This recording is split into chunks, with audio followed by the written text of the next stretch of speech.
हाँ जी, जोर से बोल।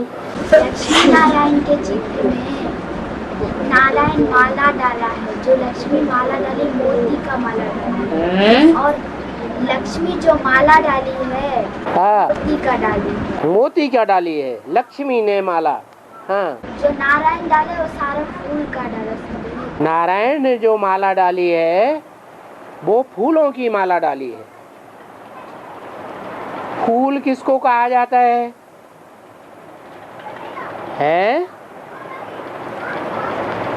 और कांटा किसको कहा जाता है?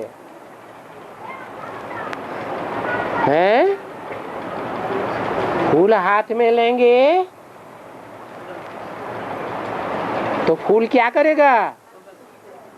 खुशबू छोड़ेगा, देखने में अच्छा लगेगा। फूल बहुत हल्का होता है। तो ऐसी जो आत्माएं जो फूल की तरह हल्की हो जाती हैं, आत्माभिमानी बन जाती हैं, देह अभिमान का भारीपन जिनमें नहीं रहता है, दिव्य गुणों की खुशबुएं छोड़ती हैं,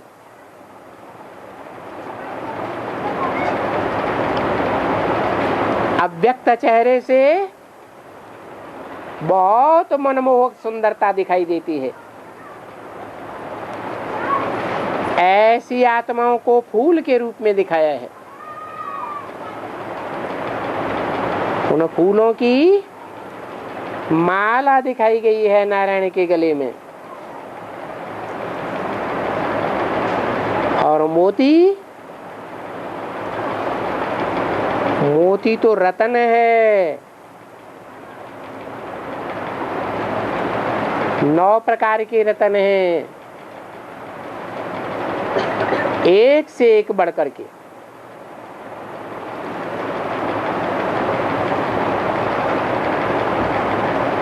ऐसे रतन के समान जो आत्माएं हैं, वो आत्माएं लक्ष्मी के गले में हार बनती हैं।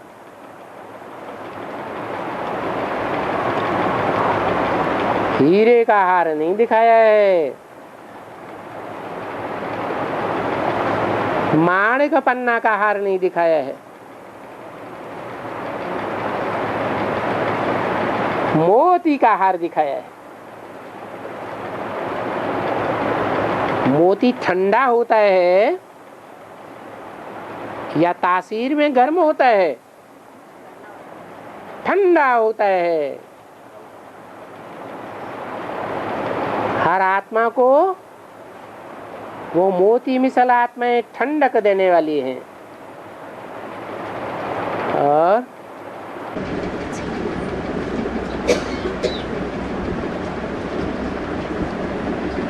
बाबा, 4.5 लाख आत्मा कहाँ इकट्ठा होकर के कंचन काया अनुभव करती है? 4.5 लाख आत्मा कहाँ इकट्ठा होकर के कंचन काया अनुभव करती है? जो 4.5 लाख आत्माएं होंगी वो बीज रूप आत्माएं होंगी ना। और वो बीज रूप आत्माएं नंबरवार होंगी या सब पक्का सूर्यवंशी होंगी? नंबरवार होंगी। 4.5 लाख में 50-50 हजार के 9 ग्रुप हुए। वो प्रजावर्ग की आत्माएं हैं, तो उनको कंट्रोल करने वाले राजाएं भी होंगे। और जो कंट्रोलर राजाएं होंगे वो भी नंबरवार होंगे, माला में नंबरवार होंगे, या उनकी स्थिति एक जैसी होगी? नंबरवार होंगे। कोई माला में बाईं ओर होंगे, कोई दाईं ओर होंगे, कोई ऊपर की ओर होंगे, कोई नीचे की ओर होंगे। जैसे झाड़ में धर्म दिखाए गए हैं, कोई भारतीय धर्म है दाईं ओर के, कोई विदेशी धर्म है वाम मार्ग के मुखिया, उल्टे रास्ते की तरफ ले जाने वाले। तो उन सभी प्रकार के धर्मों के बीज कहाँ मिलते हैं?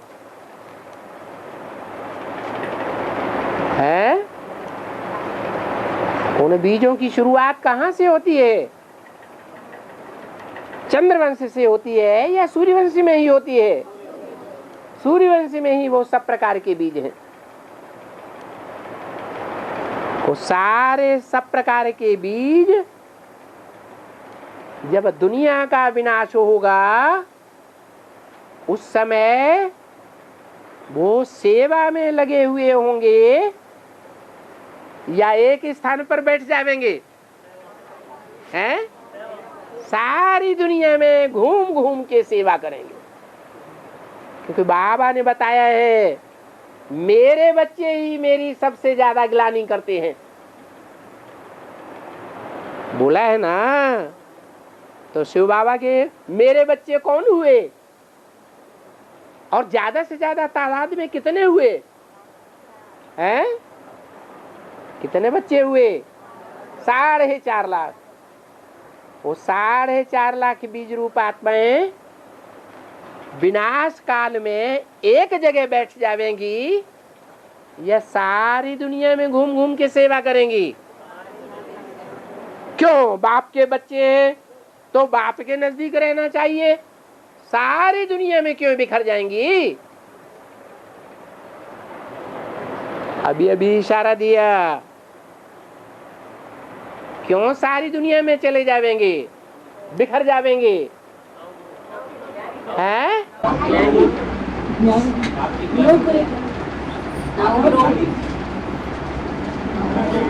क्योंकि मेरे बच्चों ने ही मेरी सबसे जास्ती ग्लानि की है। तो सदगुरु निंदक ठौर न पावे। ऐसी आत्माएं जो दुनिया को ये कहती रही हम भगवान बाप के बच्चे हैं, और ये कहने के बावजूद भी दुनिया वालों के सामने जाकर के बहुत निंदा की, ऐसी निंदक आत्माओं को फिर सजा सतयुग में मिलेगी या संगम युग में ही मिलती है? संगम में ही मिलती है। क्या सजा मिलती है? जो बाप की राजधानी स्थापन होती है छोटी सी, कि बड़ी राजधानी स्थापन हो जाएगी एकदम है? छोटी सी राजधानी स्थापन होती है। उस राजधानी में उन बच्चों को जो दूसरे धर्म के बीज बन करके बाप की ग्लानि करते हैं, दूसरे धर्मों का छिलका चढ़ा लेते हैं, देह अभिमान का छिलका, वो उनको विदेशों में भेजा जाता है ईश्वरीय सेवा करने के लिए। तब उनको पता चलता है क्या क्या कि हमने जो बाप की ग्लानि की थी, उस ग्लानि के एवज में हमको इतनी मेहनत करनी पड़ रही है।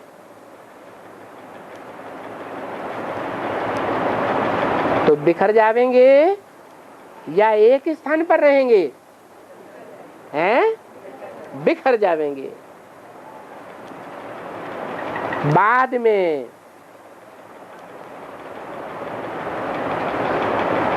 विनाश होने के बाद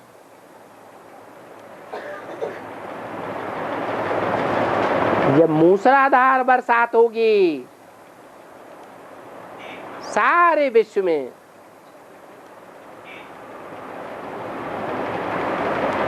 और मूसलाधार बरसात होने से दुनिया का वातावरण बहुत ठंडा हो जाएगा, तो चारों तरफ क्या जम जाएगी? बर्फ ही बर्फ जम जाएगी। उस बर्फ में वो सब बच्चे दुनिया के सभी क्षेत्रों में ठहर जाएंगे। फिर जैसे जैसे उनकी आत्माएं परम धाम से वापस आती जाएंगी, बर्फ से उनके शरीर ऊपर आते जाएंगे और बर्फ में ही वो अपने गंतव्य स्थान में भारत की ओर चल पड़ेंगे। सब इकट्ठे हो जाएंगे। सतयुग की जो पहली डायनेस्टी होगी, उस पहली डायनेस्टी के 9 लाख जनसंख्या के संपन्न होने तक सारे विश्व में बिखरी हुई आत्माएं कौन से देश में इकट्ठी हो जाएंगी? भारत में इकट्ठी हो जाएंगी। और सीढ़ी चित्र में जहाँ सोमनाथ का मंदिर दिखाया है, वहाँ मैंने एक स्त्री मैंने शिवलिंग को पूजा सीढ़ी चित्र में जहाँ सोमनाथ का मंदिर दिखाया गया है, वहाँ एक स्त्री शिवलिंग को पूजा कर रही है। उसका बेहद नाजुक है।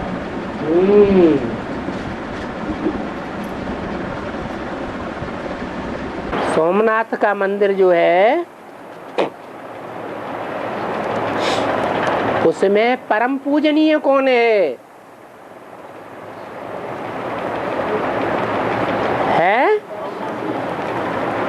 कौन है परम पूजनीय? बाबा ने तो कहा सोमनाथ मंदिर है, तो सोमनाथ मंदिर में सोमनाथ के साथ सोमनाथनी भी होगी। परंतु सोमनाथनी मंदिर का नाम क्यों नहीं पड़ा? सोमनाथ मंदिर का नाम क्यों पड़ा है? क्योंकि सोम चंद्रमा को कहा जाता है, चंद्रमा ब्रह्मा को कहा जाता है, ब्रह्मा नंदी को कहा जाता है, बैल को कहा जाता है। उस बैल को कंट्रोल करने वाला, बैल पर सवारी करने वाला आखिरी शंकर ही होता है।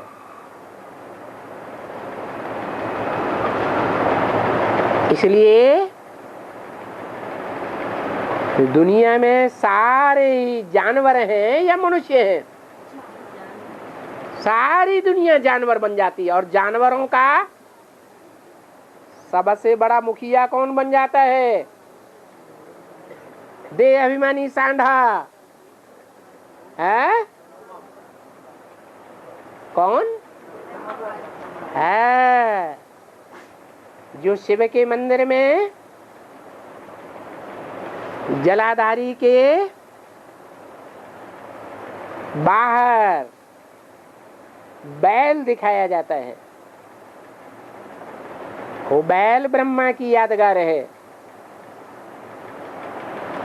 वही बैल रावण के चित्र में 10 सिरों का मुखिया गधे के रूप में दिखाया जाता है। 5 विकार और माया के 5 रूप, पृथ्वी जलवायु अग्नि आकाश, ये 10 रावण के सिर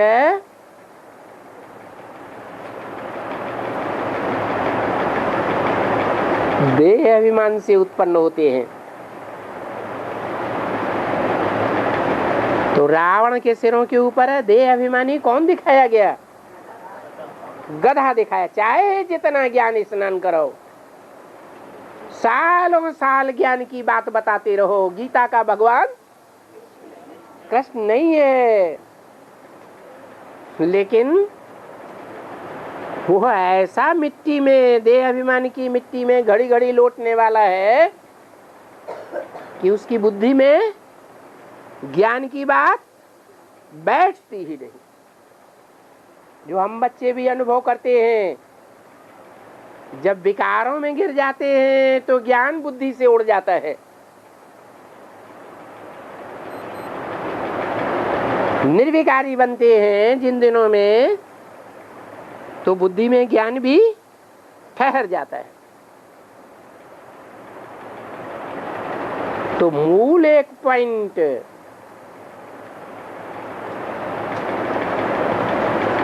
गीता का भगवान कृष्ण नहीं है, ये उसकी बुद्धि में नहीं बैठता। तो सारी दुनिया की बुद्धि में भी ये बात नहीं बैठती है क्या कि गीता का भगवान शिव शंकर भोलेनाथ हो सकता है। इसलिए एक ही जानवर को अगर कंट्रोल किया जाए तो सारी दुनिया के जो जानवर हैं, कैसे जानवर हैं? मनुष्य रूप धारण करने वाले जानवर, वो सब कंट्रोल हो जाते हैं। इसलिए उस यादगार में सोमनाथ को दिखाया है। सोमनाथनी युगल के रूप में है, भगत है या ज्ञानी है? क्या है? हैं? अरे सोमनाथनी को भक्त के रूप में दिखाया या ज्ञानी के रूप में दिखाया? भगतिन है। इसलिए स्त्री का चोला दिखाया है। और पापा, 9 ग्रहों में एक ग्रह कैलाश हो गया, उसका बेहद में क्या अर्थ है? जो नास्तिक होते हैं वो पवित्रता को धारण ही नहीं करते, पवित्र आत्माओं को मान्यता ही नहीं देते। इसलिए उनका जो मुखिया ग्रह है वो खलास हो जाता है। और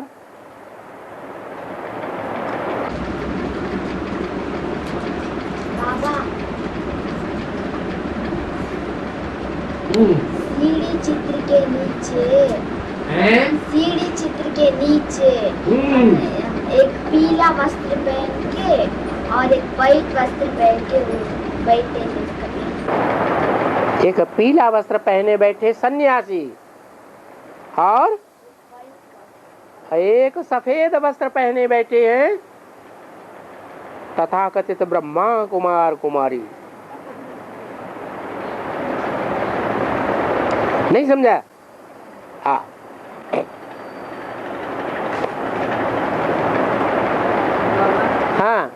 2018 के बाद पट्टी करने वाले 4.5 लाख में आए। हाँ, आएंगे। है सब तो भट्टी नहीं करेंगे, है भट्टी करना नियम पूर्वक, जैसे भट्टी के नियम आपने बताए हैं।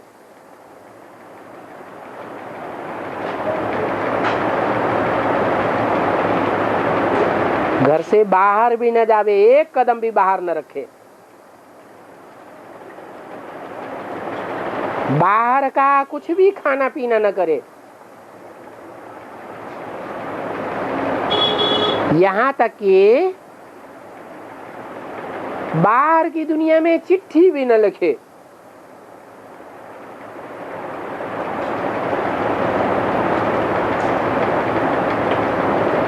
बाहर की दुनिया से फोन से बातचीत भी न करे। जैसे गर्भ में बच्चा पलता है,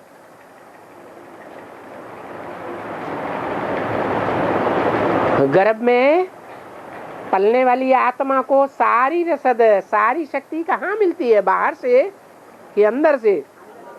अंदर ही अंदर मिलती है। वो 9 महीने का गर्भ होता है हद का, और ये 9 दिन का बेहद का गर्भ है।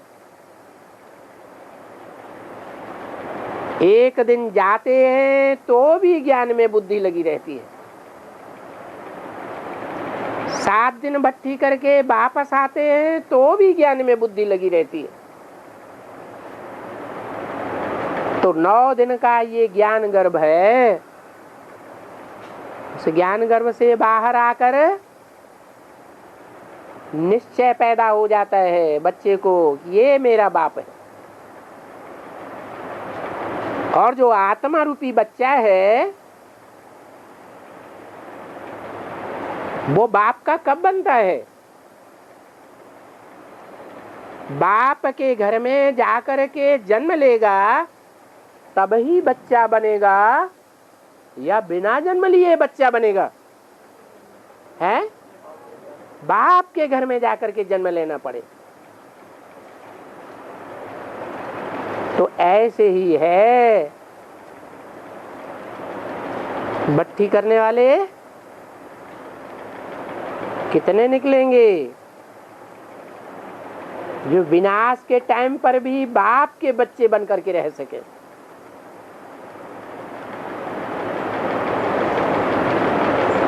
और धर्म पिताओं की बातों में ना आए, उनसे प्रभावित होने वाली प्रजा न बन जाए। क्योंकि बाबा ने कहा है जो प्रभावित होते हैं वो क्या बन जाते हैं? प्रजा बन जाते हैं। और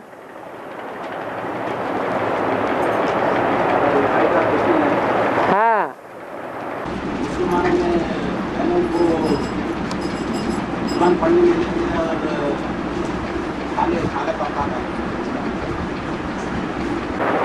मुसलमानों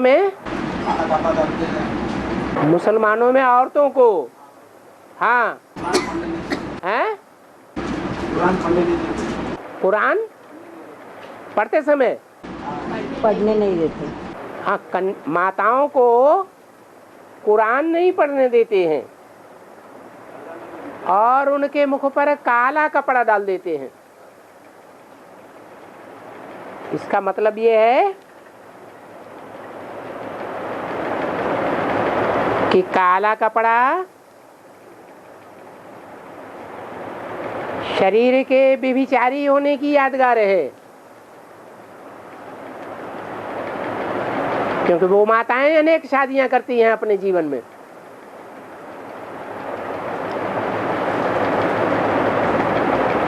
अपवित्र बन जाती हैं।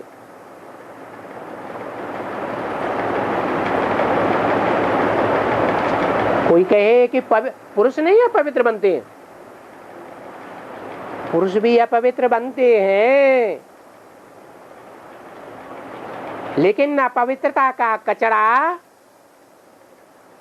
माताओं के पेट में जाता है या पुरुषों के पेट में जाता है? हैं? धरणी में जाता है ना।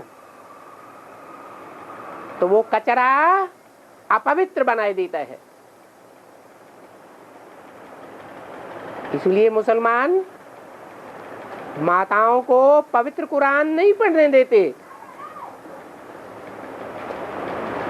वो समझते हैं हमारा धर्म ग्रंथ पवित्र है।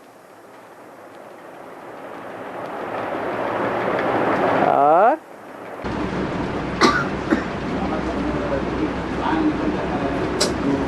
अरे थोड़ा आगे आके बैठ जाओ ना, एकदम कोने में जाके बैठ गए।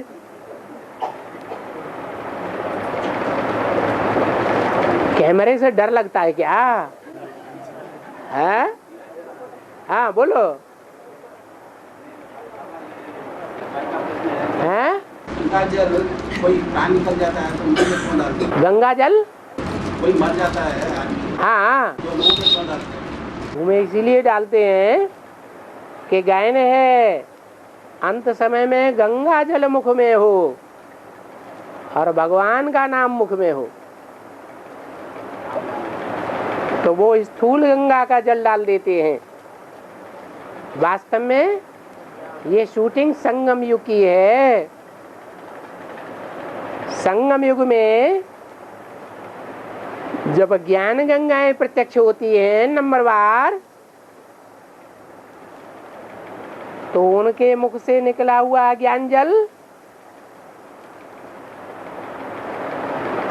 जो निश्चय बुद्धि बनते हैं, देह अभिमान छोड़ने वाले बनते हैं। देह अभिमान छोड़ना माना मरना, जीते जी मरना। वो जीते जी कब मरते हैं? जब गंगा जल उनके मुख में गिरता है। तो यादगार भक्ति मार्ग में चली आ रही है। भक्ति मार्ग में स्थूल यादें मनाई जाती हैं, असली बातें ज्ञान मार्ग की हैं। और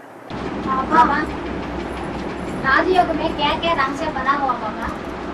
राजयोग में क्या क्या रहस्य बना हुआ? राज भरा हुआ है। ये राज सबकी बुद्धि में नहीं बैठता है, और जिनकी बुद्धि में नहीं बैठता है वो फिर भांति भांति के जाति जाति के मनुष्यों से राजयोग सीखने लग पड़ती है और वैश्याएं बन जाती हैं। जिनकी बुद्धि में बैठता है कि राजयोग की, राज की बातें कौन सिखा सकता है, राजयोग कौन सिखाता है? सिखाने वाला एक है या अनेक है? एक है। जिनकी बुद्धि में ये राज बैठ जाता है कि वो एक कैसे राजयोग सिखा करके सबकी मन बुद्धि को एकाग्र कर देता है। जो कर्मेंद्रियों से कर्म करते हुए भी एक बाप की याद रहे, कर्मेंद्रियों के देह अभिमान में बुद्धि न जाए, कर्मेंद्रियों का सुख भोगने में बुद्धि न जाए। अंतकाल में ऐसी प्रैक्टिस पक्की हो जाए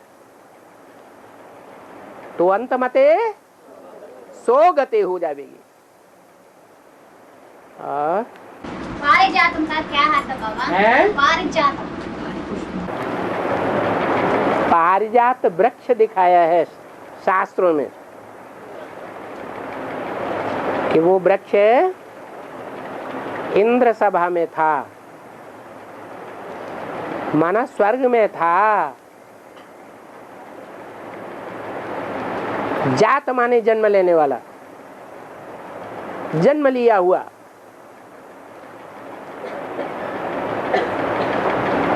पारि माने परे ते परे। ऐसा मनुष्य सृष्टि रूपी वृक्ष जो पहले पहले किन आत्माओं के बीच में जन्म लेता है?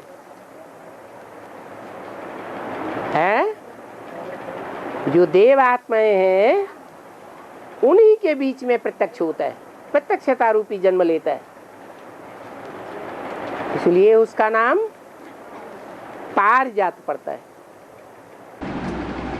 बाबा हाँ, केदारनाथ बद्रीनाथ कौन आत्मा का है? केदारनाथ बद्रीनाथ कौन आत्मा का यादगार? बाबा ने बोला है जगन्नाथ और श्रीनाथ हैं एक ही चीज, परंतु उनको भोग अलग अलग दिखाते हैं। श्रीनाथ में 36 प्रकार के शुद्ध घी के भोग बनाए जाते हैं और जगन्नाथ में सूखा रोटी दाल चावल, क्योंकि जगन्नाथ सारे जगत का नाथ है या सिर्फ श्रेष्ठ कही जाने वाली देवात्माओं का नाथ है? तो सारी दुनिया में सबको भरपेट मिलता रहे और पुरुषार्थ करते रहें, उसके लिए 36 प्रकार के भोजन सबको देना जरूरी है। और दिया जा सकता है या नहीं दिया जा सकता है? 36 प्रकार का भोजन दिया जा सकता है, सारी दुनिया को नहीं दिया जा सकता। पुरुषार्थ करने के लिए पेट में सिर्फ रोटी जानी चाहिए, 2, भले चावल कड़ी जाए तो भी पुरुषार्थ चलता रहेगा। कोई जरूरी नहीं है कि पुरुषार्थ करने के लिए 36 प्रकार के भोग मिलते रहे तभी अच्छा पुरुषार्थ होगा। इसलिए वो जगन्नाथ कहा जाता है और वो श्रीनाथ कहा जाता है। श्रेष्ठ माने देवताओं का नाथ। देवताएं थोड़े होते हैं और सारा जगत 500-700 करोड़ होता है। तो विश्व कल्याणकारी बनना है या थोड़ों का कल्याणकारी बनना है? शिव में और विष्णु में क्या अंतर है? शिव सारे विश्व का कल्याण करने वाला है और विष्णु सिर्फ देवताओं को वरदान देता है, देवताओं का कल्याण करता है, देवताओं को सहयोग देता है। और बाबा, सीढ़ी के चित्र में लक्ष्मी पहले मम्मा बाबा को बनाया, ब्रह्मा और मम्मा को पूजा करते थे। सीढ़ी के चित्र में पहले माने नीचे या ऊपर? बीच में मम्मा बाबा कहाँ से आ गए? पूजा कर रहे। अच्छा, विक्रमादित्य के रूप में। हाँ, पूजा कर रहे तो फिर मम्मा शरीर छोड़ दी ना, है? मम्मा को हटा दिया ना, मम्मा का फोटो। हाँ, ब्रह्मा को पूजा करने लगे। हाँ, गणेश की अकेले की पूजा करने लगे। फिर उसके बाद किसका पूजा करने लगे? उसके बाद किसका पूजा करने लगे? उसके बाद जड़ वृक्षों की पूजा करने लगे, नागबलाओं की पूजा करने लगे, जड़ जीव जंतु की पूजा करने लगे। तो पूजा और तमो प्रधान हो गई या सतो प्रधान बनी? तमो प्रधान हो गई। नीचे गिरते जाते हैं, पूजा का रूप तामसी बन जाता था। और बाबा, देवता उर्वशी को सतयुग में रहना है ना, और देवता भी सतयुग में रहना है ना, उन लोगों को क्यों नरक में दिखाए है? क्या बोला?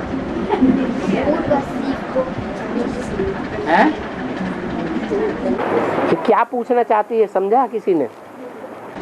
बाबा, उर्वशी को देवता उर्वशी स्वर्ग में और देवता स्वर्ग में रहना चाहिए ना। उर्वशी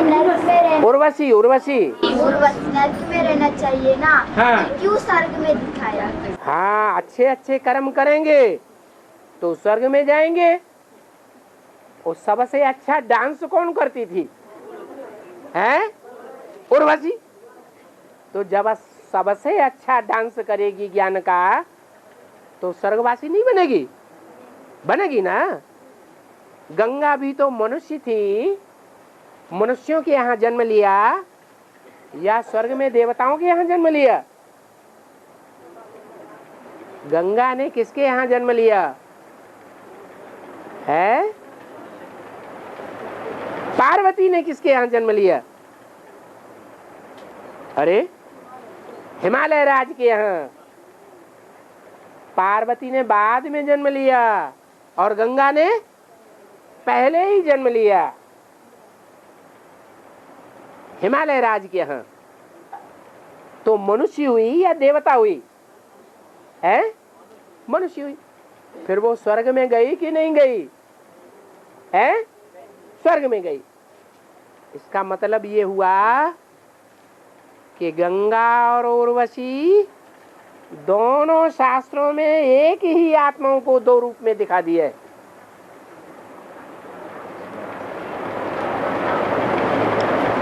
और वो दोनों ही स्वर्गवासी बनते हैं। फिर कहाँ आ जाती है? फिर पृथ्वी पर आ जाती है। और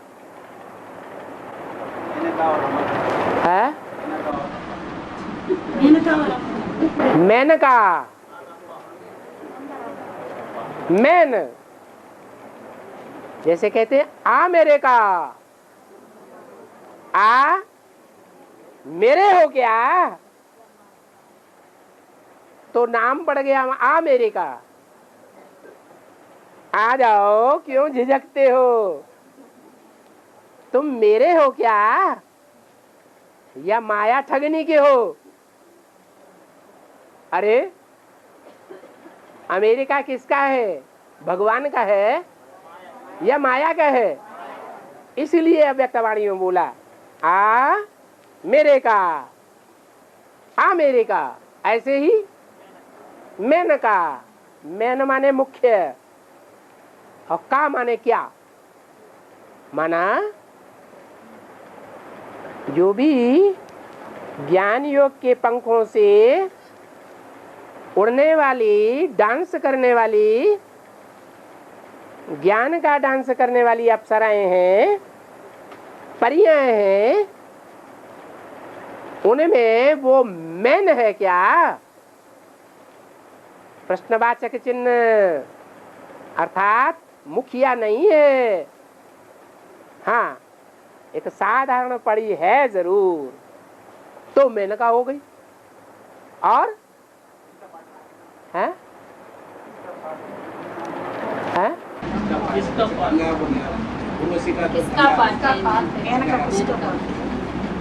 बाबा ने कहा मैं बोर्ड पर या कागज पर लिखकर नहीं बताऊंगा कि ये किसका पार्ट है।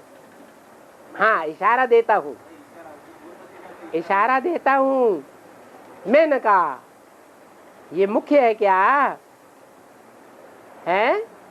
मुखिया नहीं है। 8 पटरानियां दिखाते हैं, उनमें मुख्य पटरानी किसको दिखाते हैं? हैं? अरे रुक्मणी को। मणि तो है, लेकिन कैसी मणि है? मणि बनते बनते रुक गई। ऐसे ही मैंने कहा अगर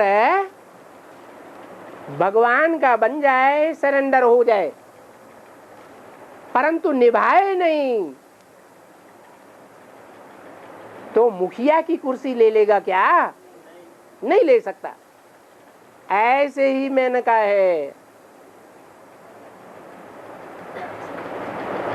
और रंभा क्या? रमण करने वाली।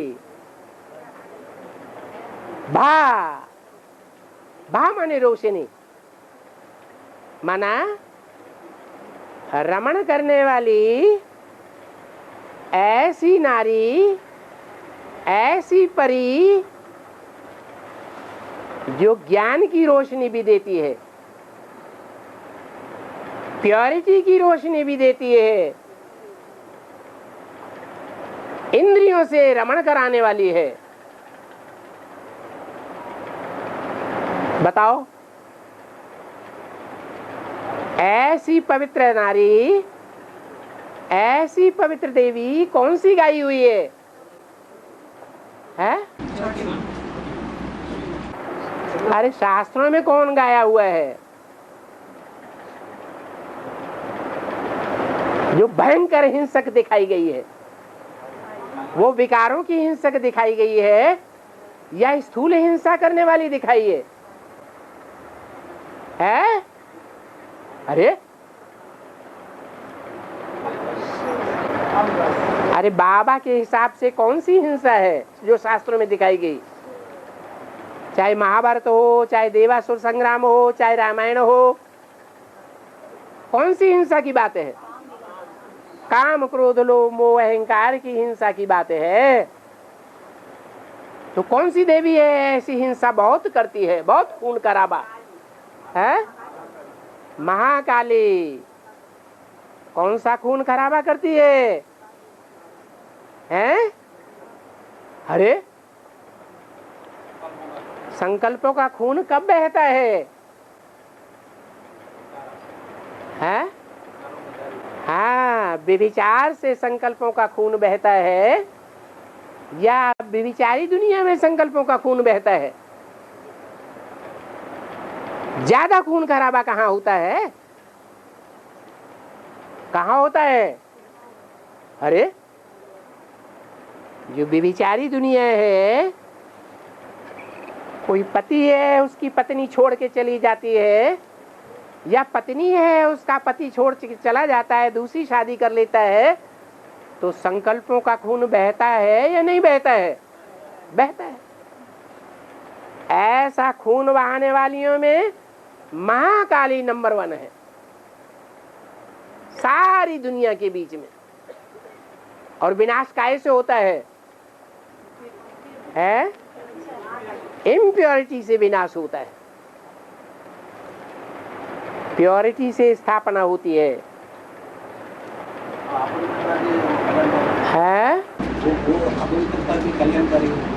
अपवित्रता, लेकिन अपना कितना कल्याण होता है? विश्व का कल्याण वो ही कर सकेगा जो अपना कल्याण कर सके। अपनी आत्मा का कल्याण नारी जीवन में तब ही कहा जाएगा जब नारी से क्या बने? हैं? लक्ष्मी बने। ये लक्ष्य दिया है भगवान ने। और नारी से महाकाली बन जाए, जगदम्बा बन जाए, तो भगवान का दिया हुआ लक्ष्य पूरा हुआ क्या? नहीं हुआ। भगवान जो लक्ष्य देते हैं वो लक्ष्य प्राप्त करने वाला जन्म जन्मांतर का सुखी रहता है। और जो अपनी मत पर चलते हैं या मनुष्य मत पर चल पड़ते हैं, उससे दुनिया में दुख मिलता है जन्म जन्मांतर, या सुख मिलता है? दुख ही मिलता है। और सागर की पानी मीठा भी है, काला भी है, कैसे बता? हाँ, जो स्थूल सागर है उसमें मोस्टली खारा पानी है, लेकिन कहीं कहीं गर्म जल की धाराएं इतनी तीव्र गति की से समुद्र के अंदर बहती हैं जो मीठा पानी भी देती है। जैसे अटलांटिक महासागर में नॉर्थ की ओर से गल्फ स्ट्रीम धारा आती है, गर्म पानी की धारा, उसका पानी मीठा होता है। समंदर में खास करके बांग्लादेश में, कलकत्ते में जब नदियां इकट्ठी होकर के पानी गिराती हैं तो नदियों का पानी कैसा होता है? मीठा होता है। और सागर का पानी खारा होता है। दोनों का जब टकराव होता है तो पानी की ऊंची ऊंची दीवारें खड़ी हो जाती हैं। आखिरीन टकराव होते होते वो नदियां सागर में समा जाती और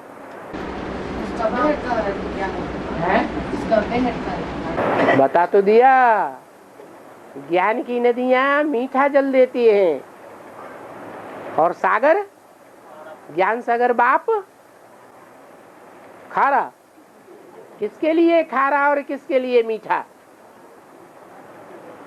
वही एडवांस ज्ञान ब्रह्मा कुमारियों को खारा लगता है या मीठा लगता है? खारा लगता है। दुनिया वालों को भी बहुत करके खारा लगता है, और जो एडवांस ज्ञान में चल पड़ते हैं उनको मीठा लगता है। और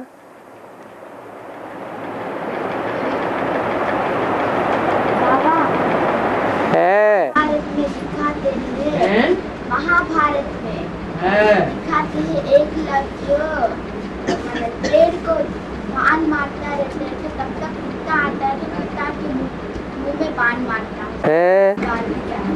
है जो पांडव है ना, क्या जो भगवान के बच्चे हैं, वो भगवान के बच्चे कौन से देश में हैं? भारत में। और कौन सा ऐसा देश है जो कुत्तों को अपने देश में पाल लेता है? हैं? कामी कुत्तों को अपने देश में पाल के रख लेता है। कौन सा देश है? अरे अमेरिका है। अच्छा, अमेरिका से तो निकाल के बाहर करते जा रहे हैं। अरे शरणागत वत्सल कौन सा देश गाया हुआ है? भारत ही गाया हुआ है। तो पांडव जो हैं वो भारतवासी हैं। मुसलमानों को भी उन्होंने अपनी गोद में जगह दे दी, उन कुत्तों को भी पाल लिया ना। कुत्ता क्यों कहा? क्योंकि काम विकार की पूर्ति के लिए एक शादी करते हैं या अनेकों शादियां करते हैं, इसलिए कुत्ता कह दिया।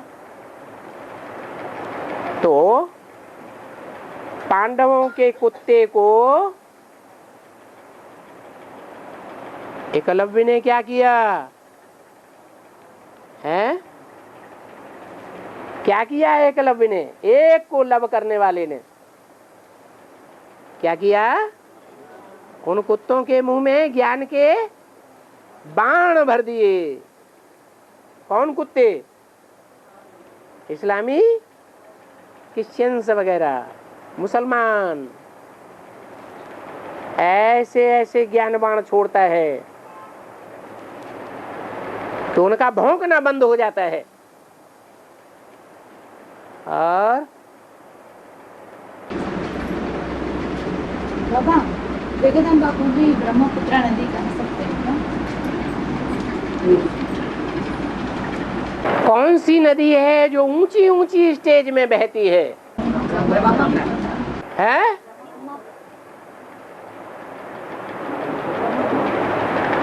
भारत में हिस्ट्री में उसका नाम ब्रह्मपुत्रा है या ब्रह्मपुत्री है?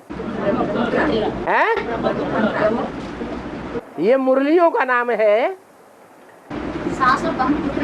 यह भारत में जो हिस्ट्री पढ़ाई जाती है, ज्योग्राफी पढ़ाई जाती है, उस ज्योग्राफी में उस नदी का नाम क्या है? ब्रह्मपुत्री। क्या? जैसे शास्त्रों में प्रजापति नाम दिया है और बाबा क्या नाम देते हैं? प्रजापिता। तो उस नदी की ये विशेषता है। क्या विशेषता है? हैं?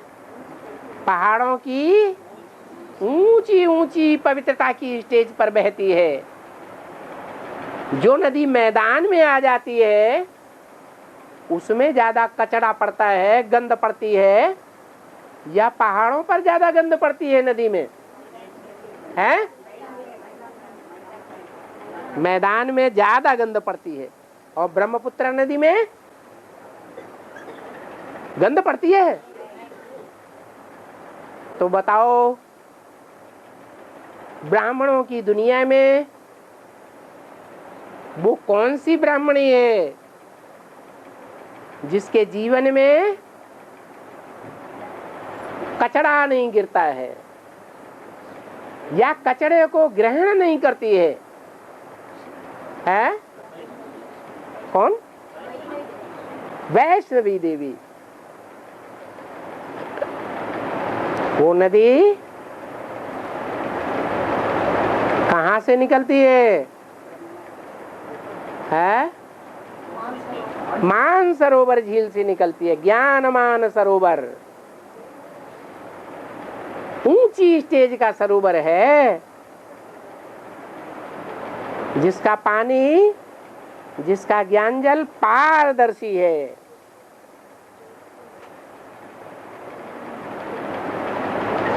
ऐसे ज्ञानमान सरोवर से यज्ञ के आदि में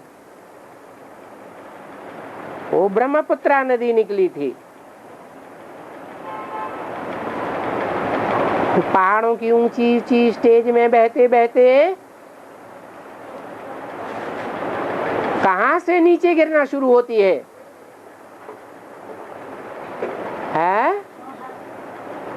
गौहाटी। कैसी गौ? हट्टी स्वभाव वाली। कितना भी कोई समझाए, लेकिन उसकी बुद्धि में ईश्वर के वो पॉइंट्स नहीं बैठते। जैसे ब्रह्मा की बुद्धि में ईश्वरीय ज्ञान का मुख्य पॉइंट बैठता है? नहीं बैठता। वो गौहट्टी में ब्रह्मपुत्रा नदी जब आती है तो बंगाल की ओर मुड़ जाती है।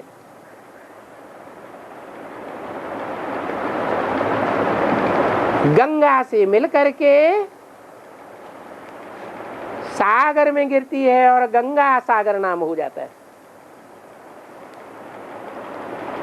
ये सारी नदियां, गंगा, यमुना, सरस्वती और इनकी सारी सहायक नदियां ब्रह्मपुत्रा से मिलती है। और ये सब नदियां मिलकर के सागर में तिरोहित हो जाती है। सहज सहज तिरोहित हो जाती है या सागर से पहले टक्कर लेती है? टक्कर लेती है। विघन की दीवारें खड़ी कर देती है। किस बात का विघन है? अरे माया कौन सा विघन खड़ी करती है? बाप आया हुआ है। इस बात को न मानती है न दूसरों को मानने देती है। विघ्नों की दीवार खड़ी कर देती है। इसलिए आज भी मुसलमान लोग अपना जो पूजा स्थल है वहां दीवार खड़ी कर देते हैं। कहाँ है? मस्जिद। कैसी मिस है? मिस है लेकिन जिद्दी है। ऐसे ही वो गौहट्टी है। दोनों का स्वभाव एक जैसा है। गौहट्टी का भी स्वभाव वही है और माया का भी स्वभाव हठ योग का है। हट्टी स्वभाव है। इसलिए दोनों हाथ मिला लेते हैं। क्या माया ने किससे हाथ मिला लिया है? किससे हाथ मिलाया? माया बेटी ने प्रकृति से हाथ मिला लिया। प्रकृति कहो, जगदम्बा कहो, उससे बुद्धि रूपी हाथ मिलाए करके फिर हमला करती है। और हाँ, जब बाबा बोलते ना मुरली में कलयुग विनाश होने वाला है, ये कलयुग विनाश होने वाला बाबा मुरली में बोलते हैं। तो जो 9 ग्रह है, ग्रह भी टकराएंगे। हाँ, नहीं तो विनाश कैसे होगा? है? बाबा ने तो बोला है अंत में ब्राह्मणों की दुनिया में भी 9 राजाइयां स्पष्ट देखने में आवेंगी। क्या है? 9 राजाइयां, 9 कंट्रोलर, 9 ग्रुप स्पष्ट देखने में आवेंगे। तो ये 9 ग्रह हो गए ना, आपस में टकराएंगे। फिर टकराते टकराते कौन बचेगा? है? अरे कोई बचेगा या नहीं बचेगा? कौन? बृहस्पति। तो बृहस्पति गुरु है, देवताओं का गुरु है, वो बृहस्पति बच जावेगा, जिसको सदगुरु कहा जाता है। बाबा ने कहा गुरुवार मत लिखो, क्या लिखो? सदगुरुवार लिखो। क्यों? क्योंकि उस गुरुवार में ही, उस गुरु में ही सदगति देने वाला एक सत्य बाप प्रवेश करता है मुकर्रर रूप से। इसलिए वो बहुत बड़ा ग्रह है। उसके मुकाबले बाकी जो 8 ग्रह हैं वो बहुत छोटे छोटे हैं। तो कौन बचेगा? है? जो बड़ा होगा वो ही बचेगा। और बड़ा कौन होता है? हैं? बाबा ने क्या कहा? बड़ा किसको कहेंगे? है? अरे वो भक्ति मार्ग में तो बृहस्पति को आकार में बड़ा दिखाया है, और ज्ञान मार्ग में बाबा ने बड़ा किसको कहा? जो ज्ञान में बड़ा सो बड़ा ठहरा। जो ज्ञान में बड़ा होगा वो तो सबको हरा देगा। और पापा, जगदम्बा झाड़ू करेगी तो कौन कचरा उठाएगा? जो झाड़ू लगाने वाली मेहतरानी होती है वो कचरा भी उठाती है। कि कचरा उसका पति आके दो उठाता है? झाड़ू लगाने वाली मेहतरानी जब झाड़ू लगाती है तो कचरा उसका पति आकर उठाता है, वही कचरा भी उठाती जाती है। बाबा, पूरा 4.5 लाख आत्मा ही बाप को ग्लानि करेंगे क्या? पूरा ज्ञान होगा तो पूरा बाप को पहचाना होगा, और पूरा ज्ञान नहीं होगा तो बाप को पूरा पहचानेगा? है? नहीं पहचानेगा। कितनी आत्मा होती है बाप को ग्लानि नहीं करती है? ऐसे कितनी आत्मा होती है? बाबा ने तो कहा तुम बच्चे ही मेरी ग्लानि करते हो। किसी के लिए ये कहा कि थोड़े बच्चे ग्लानि करते हैं, थोड़े नहीं करते हैं। है? माया ऐसी परीक्षा लेगी जो सबको धराशायी कर देगी।